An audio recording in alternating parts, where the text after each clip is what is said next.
Mana shu mahsulotni eslab qolinglar. Qaranglar, ba'zida vrachlar yozadi, kalsiy, magniy, sink, temir moddasini ichiringlar deb. Mana sizlarga hammasi bittada qilingan. Kalsiy, magniy, rux, temir moddasi bor tarkibida.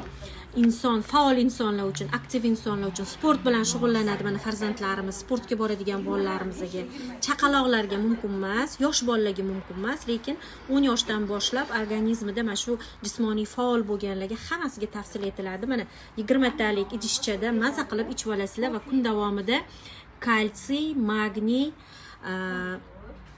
rux, temir moddasiga bo'lgan ehtiyojni qondirib beradi. Ya'ni asab tizimini mustahkamlaydi, organizm immunitetini oshiradi. Magniy bizani asablarimizni, temir qonimizni ko'paytiradi, gemoglobinni. Sink, ya'ni rux bu sochimiz, terimiz mustahkamlanadi va kalsiy suyaklarimiz uchun. Hammasi bittada bo'lgan oziqa.